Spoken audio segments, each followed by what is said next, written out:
Som v oblasti Starej Tehelne za Vinohradmi v lokalite Gábor.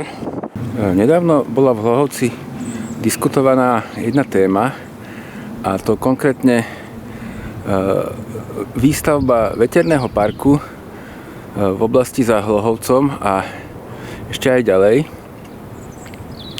Jednalo sa o projekt s obrovskými veternými turbínami v počte až 69 kusov. Ja som si našiel na internete túto štúdiu a nakreslil som si do mapy všetky tie body, kde sa nachádzajú tie turbíny, a bolo to konkrétne v dvoch lokalitách. Hneď kúsok za Hlohovcom a ďalšia lokalita bola pri obci Rišňovce a Rumanova. Keďže tento projekt narazil na miestnych samosprávach dotknutých obcí na značný odpor, tak je momentálne pozastavený, ale ja by som sa aj tak chcel ísť pozrieť na tie vytipované lokality a pozrieť sa, ako tam momentálne vypadá, poprípade ako by to vypadalo. Dosť fúka, čo sa v podstate k tejto téme hodí.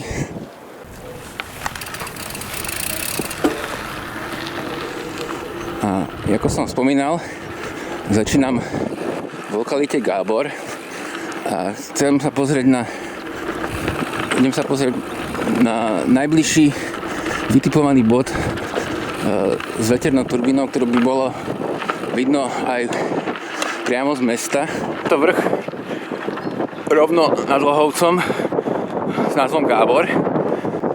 Takže tam musím najprv vystúpať cez takéto vinohrady.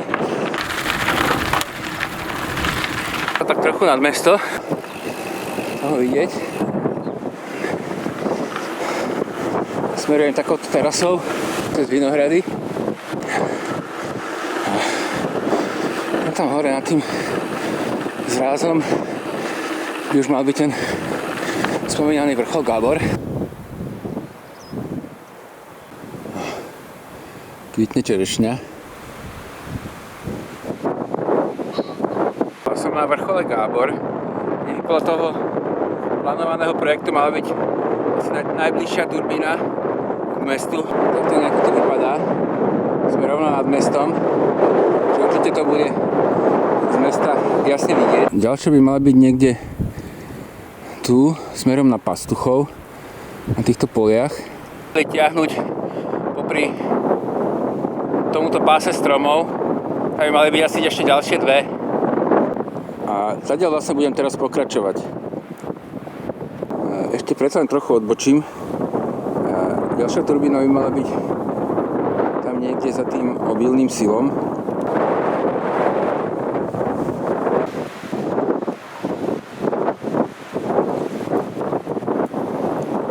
Krekavcov.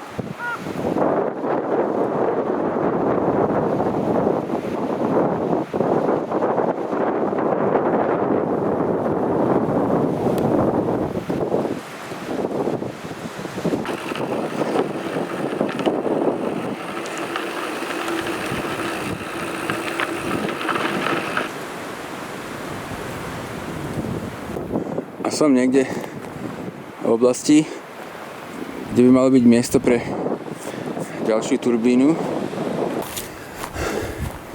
Niekde tuto na tomto poli. V podstate tu není vidieť široko ďaleko nič.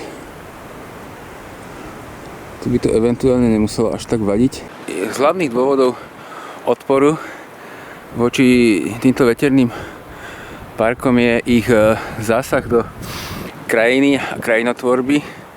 To je vlastne ako keby taký vizuálny smog. Otázne. Na druhej strane je to zaujímavé technické dielo. No ale ja pokračujem ďalej.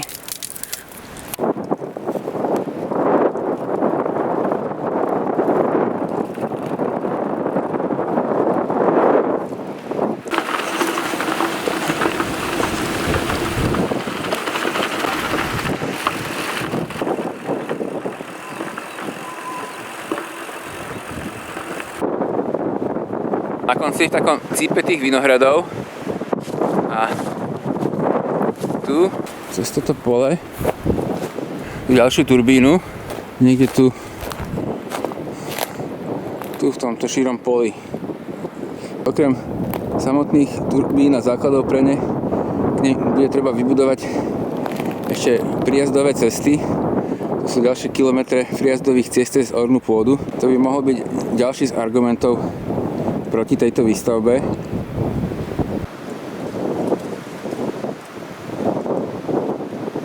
A ďalšia turbína je zakreslená hneď tu ďalej. To je niekde tam, niekde ten posed. Je to ďal.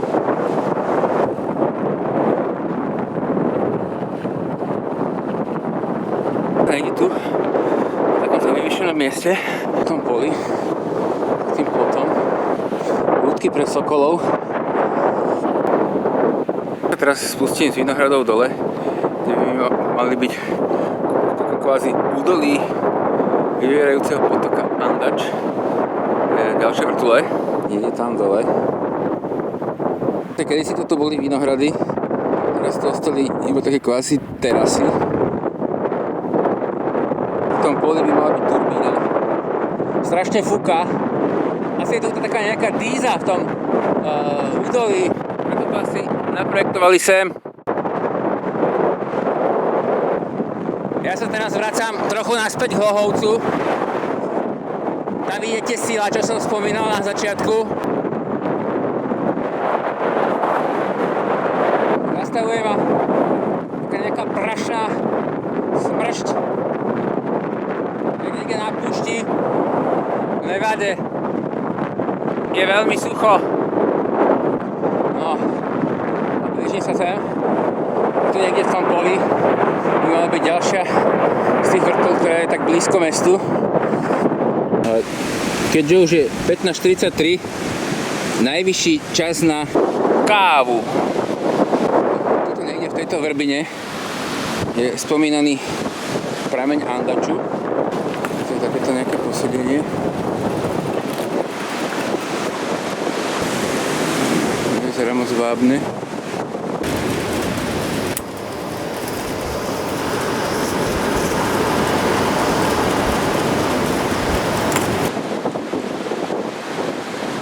To bolo jak vábne miesto, ale už ide káva.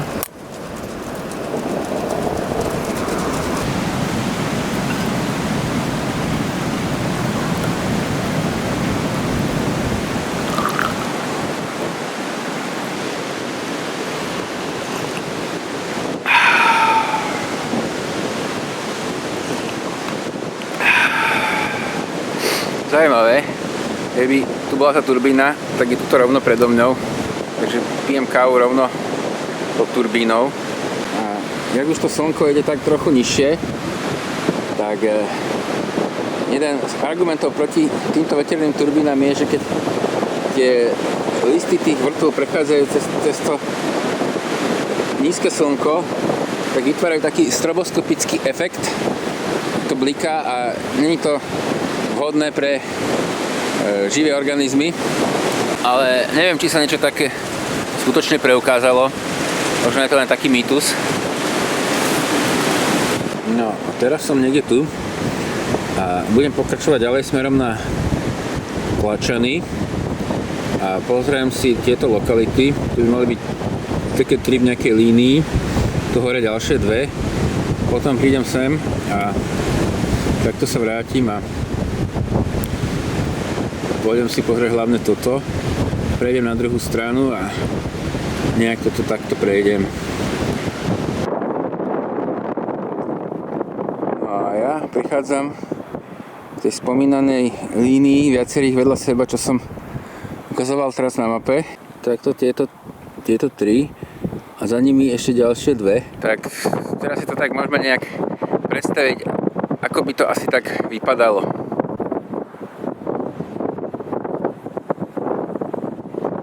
Pokračujem ďalej na Klačany.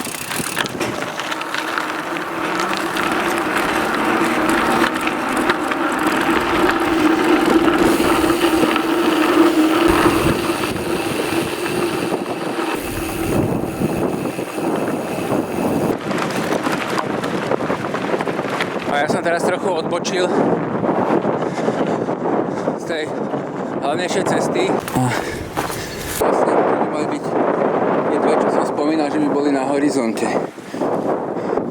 Zajímavé solitérne stromy. A tie turbíny by boli oveľa väčšie. Technické parametre. Listy vrtule v hornej úvrati by mali byť okolo 240 metrov alebo tak nejak, alebo až 260, neviem v jakej výške bude tá gondola, ale bude to dosť vysoké.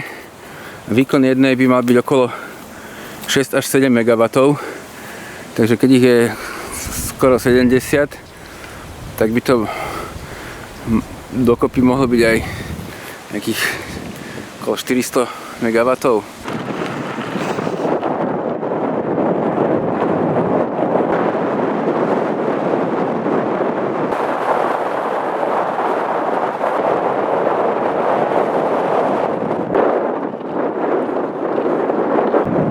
Teraz vidím len tam hore a vrátim sa tam na ten vrchu toho horizontu, ktorý som už viackrát spomínal.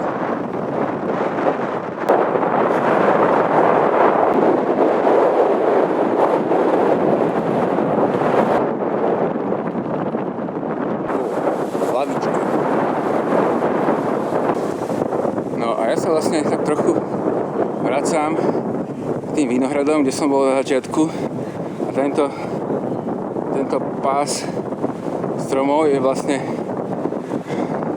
na konci tých vinohradov, kde som ukazoval, že bude vrtule, tak tu bude niekde ešte jedna. Vidíte to aj na mape. Tu sú tie vinohrady. Tu je koniec tých vinohradov, tu bola jedna, tu bola druhá a v tej istej línii je ešte jedna. A teraz som sa vlastne takto otočil a vraciam sa tam a ešte idem teraz tu hore na hlavnú cestu a tuto by ešte mala byť niekde jedna. Čaká ma ešte ten výšlap proti vetru. Na druhej strane na horizonte tiež nejaký osamelý, vyzerá, že je dosť veľký strom. Idem.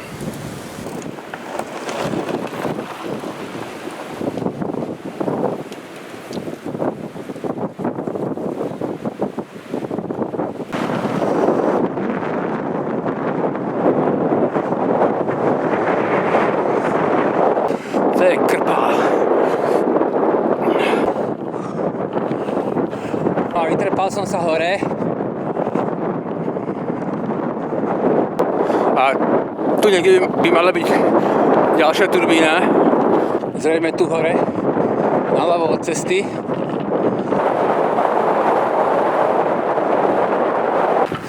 No. A niekde tu. Sme síce blízko mesta, ale je to tam až za kopcom. Není to tu vôbec vidieť odtiaľ. Tak je civilizácia relatívne ďaleko.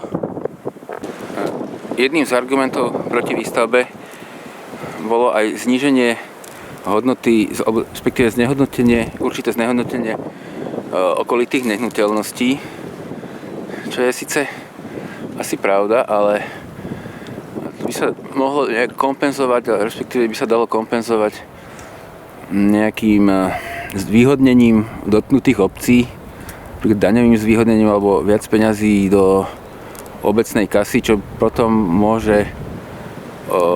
ktoré sa potom môžu použiť na nejaký rozvoj infraštruktúry alebo podobne, čo zase za druhej strane zatraktívni tieto dotknuté obce. By sa to mohlo kompenzovať podielom na predaji elektrickej energie.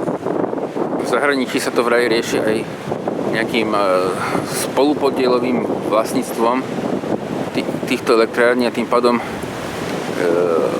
okolití obyvateľia majú týmto spôsobom podiel na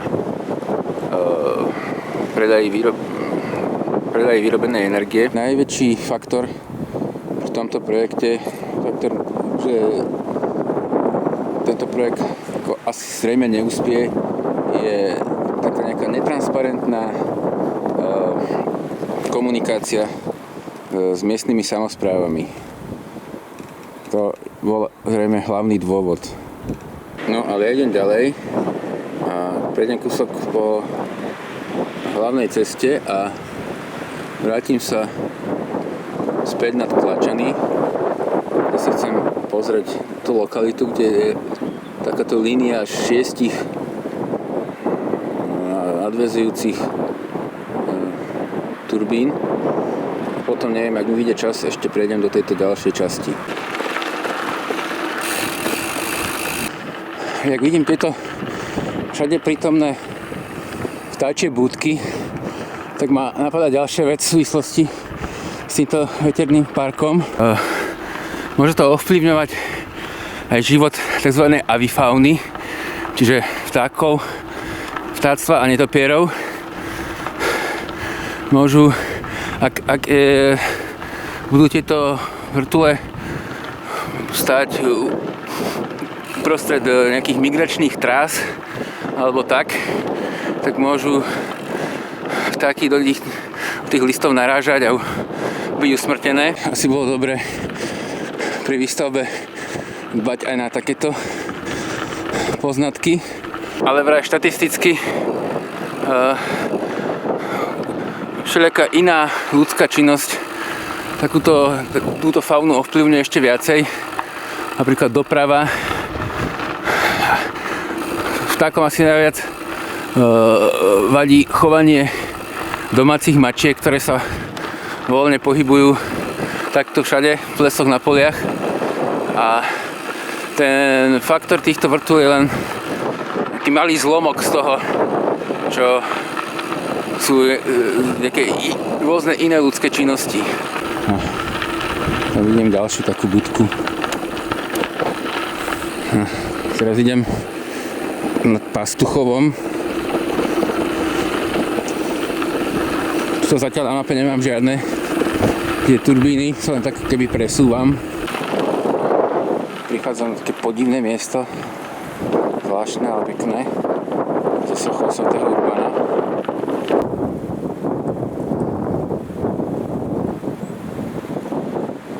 Budem pokračovať tou klukatou cestou tam ďalej. Zas prichádzam na také šíre polia. Len tam v diaľke na horizonte je vysielač. To je tiež taký podobný artefakt, ale zďaleka nie je taký monumentálny. Ja idem teraz po takom akéby hrebení, takmer úplne po rovinke. A potom možno prejdem hentam na druhú stranu na tie menšie kopečky. Tam, kde by malo byť tiež sústava viacerých tých turbín. Tu práve letí sokol Mišer.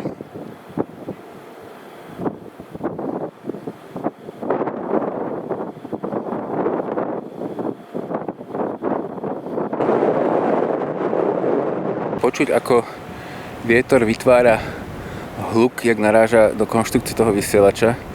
To je len, neviem, koľko môže mať, 20 metrov, čo je 10 krát menej ako tie vrtule. A ten hluk je ďalší z faktorov proti výstavbe. Vraj to dokonca môže vytvárať aj tzv. Infrazvuk, čiže hluk v nepočuteľnom spektre, ktorý sa dokáže šíriť na veľkú diaľku a môže negatívne vplývať na živé organizmy.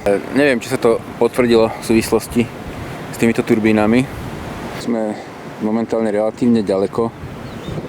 Až tam v diaľke je ďalšia obec Lukáčovce. No a ja som podľa mapy hneď pri na začiatku tej línie 6 vrtúl a mali by byť tuto niekde odtiaľto až tam niekde dole, jak sú tie stromy vzadu, tam až k hlavnej ceste. Ja sa spustím tadiaľ.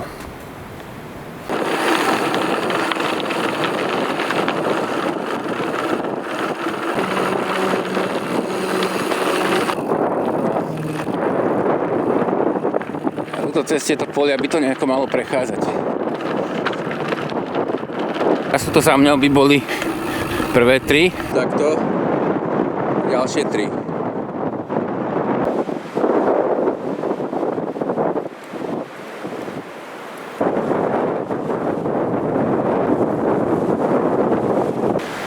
Prešiel som ďalej na druhú stranu cesty medzi Pastuchovom a Lukáčovcami.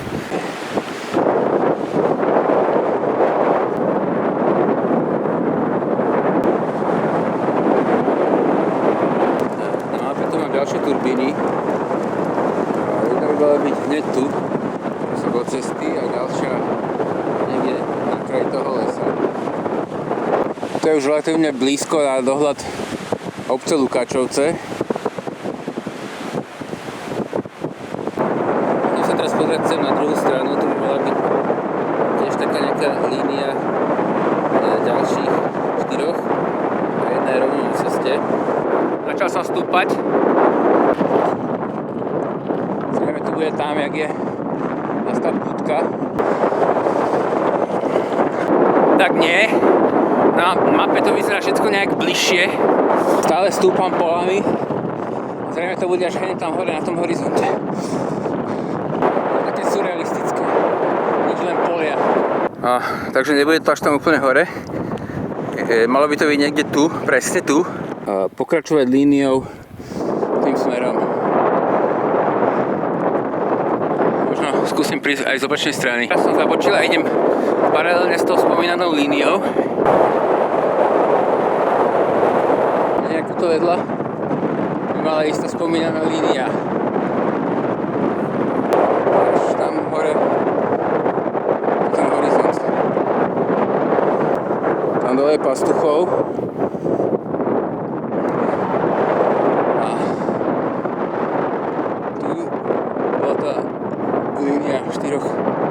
Čo som spomínal.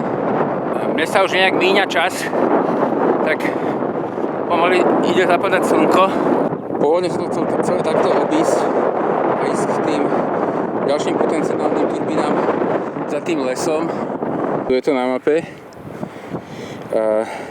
Tu je ešte nejaká jedna osamotená, tak ja chcem prejsť takto dookola a takto potom pôjdem už naspäť domov a tieto ostatné si nechám na budúce.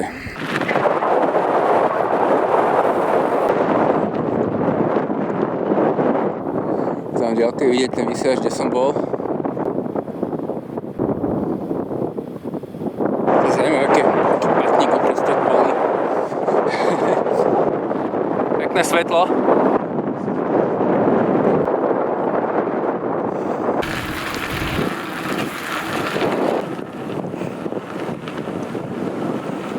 No, takže posledné miesto s potenciálnou veternou turbínou, ktoré dneska navštívim, je tu. V reále je to niekde tu v strede toho pola, len tak o samote.